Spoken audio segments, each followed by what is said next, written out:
जय गुरुदेव साथियों, आप सभी का स्वागत है हमारे चैनल जय गुरुदेव परमार्थी वचन पर।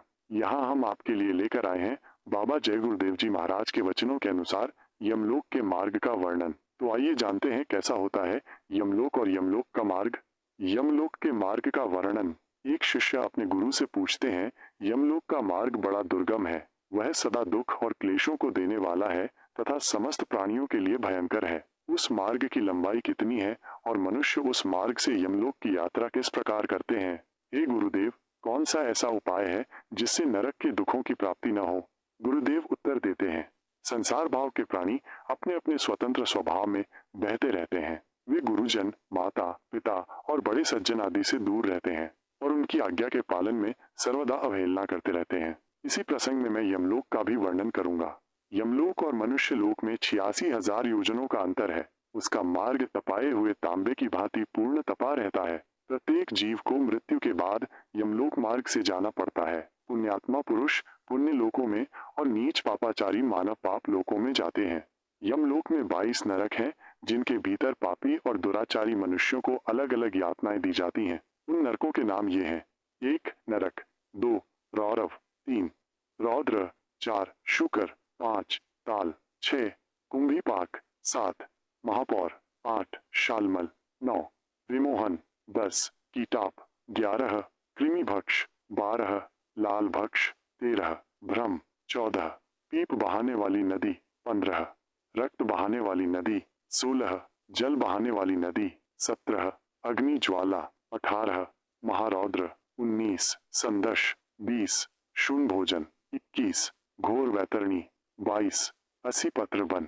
यमलोक के मार्ग में न तो कहीं वृक्ष की छाया है, न तालाब और पोखर है, न बावली, पुष्करणी, नदी या पर्वत है और न ही ठहरने योग्य कोई स्थान है जहां अत्यंत कष्ट में पड़ा हुआ जीव विश्राम कर सके। उस महान कष्ट के पथ पर सब पापियों को निश्चित ही जाना पड़ता है। जीव की जितनी आयु नियत है, उसका भोग पूरा हो जाने पर इच्छा न रहते हुए भी उसे प्राणों का त्याग करना पड़ता है। जल, अग्नि, विष, भूख, रोग अथवा पर्वत से गिरने आदि किसी भी कारण से देहधारी जीव की मृत्यु होती है। पांचों तत्वों से बने हुए विशाल शरीर को छोड़कर जीव अपने कर्मानुसार इस किराए के मकान से निकाल दिया जाता है। केवल यातना भोगने के लिए उसे दूसरे शरीर में प्रवेश करना पड़ता है। सुख से वंचित होने पर मनुष्य के पापाचारी शरीर में बसने वाली जीवात्मा कर्म फल भोगने की भागी होती है और उसे महान कष्ट का सामना करना पड़ता है। पापाचारी जीव चोरी करते हैं, शराब पीते हैं, मांस खाते हैं, घूस लेते हैं और पराई नारियों को बर्बाद करने में अपनी शान समझते हैं। छोटी बालिकाओं का जीवन कन्या रहते हुए ही नष्ट कर देते हैं। बिना दया के दूसरे जीवों के शरीर के टुकड़े करना अपना धर्म समझते हैं। दया का तो एक कण भी नहीं रहता। जानवरों की भांति अपना जीवन व्यतीत करते हैं और जहाँ भी जाते हैं वहाँ की स्त्रियों को अपनी ही समझते हैं। यही बुद्धि प्रवाह रूप में बहती है।